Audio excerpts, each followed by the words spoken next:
ये प्रेम कहानी एकदम फिल्मी थी। वही पहली नज़र का प्यार, शायद यही वजह थी कि मन के किसी कोने में एक उम्मीद थी कि इस कहानी का अंत भी ज़्यादातर हिंदी फिल्म की तरह ही होगा, सुखद।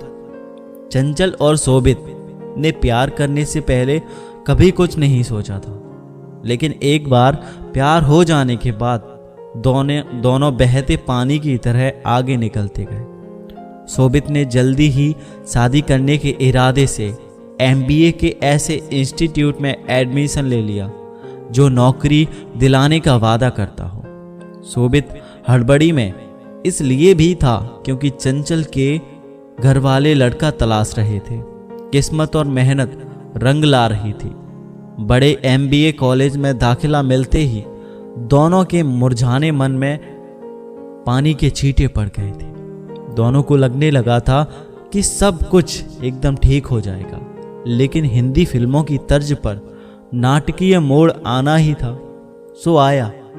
कोर्स में दाखिला लेने के 1 महीने के भीतर ही चंचल की शादी तय हो गई। चंचल बहुत घबराई हुई थी, बल्कि वो दोनों ही बहुत घबराए हुए थे।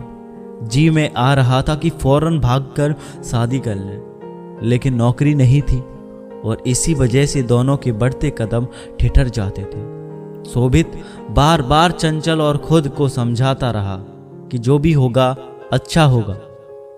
दोनों की बात भी हुई कि शादी की बात अपने अपने घरों में करें, लेकिन हर बार की कोशिश जाती, उम्र, हैसियत, बेरोजगारी जैसी वजहों की भेंट चढ़ जाती। वक्त बहुत तेजी से हाथ से निकल रहा था।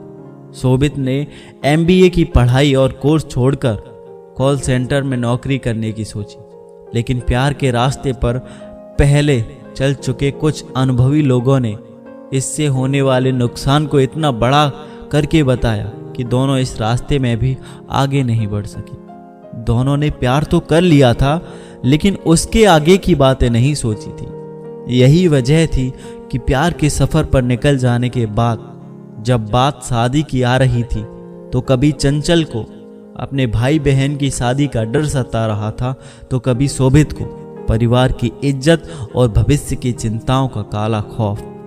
चंचल की शादी का दिन आते आते हर बड़े से छोटे मंदिर तक नंगे पांव जाने और 101 रुपए का प्रसाद चढ़ाने का वादा भगवान से मैं कर चुका था। पर महंगाई के इस दौर में 101 रुपए से होता क्या है? शायद भगवान को भी यही मंजूर नहीं था। निराश होकर शोभित ने नास्तिकता और वास्तविकता की ओर कदम बढ़ा दिए।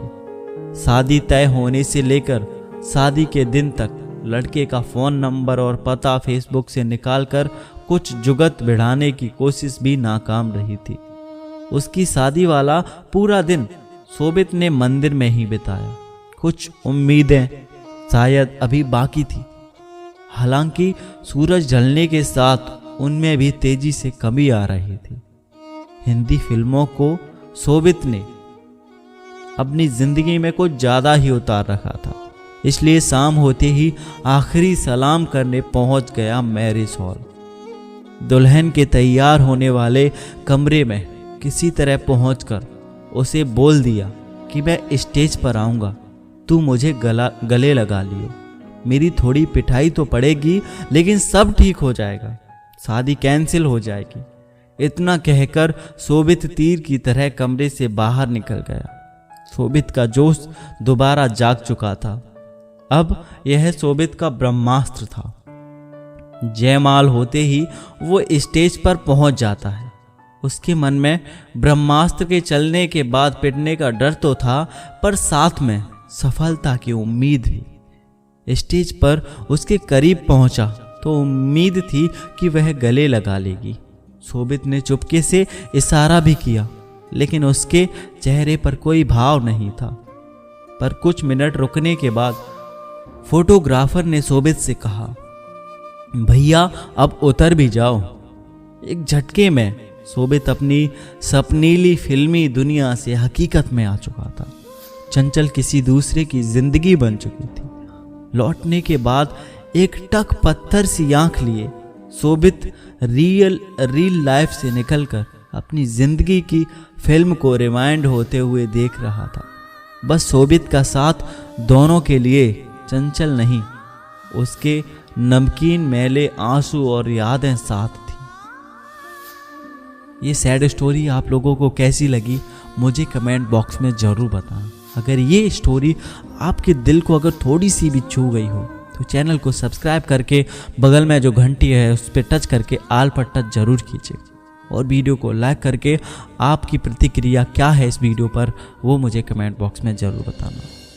और अगर ये कहानी पसंद आई हो तो इसको शेयर करना ना भूलें।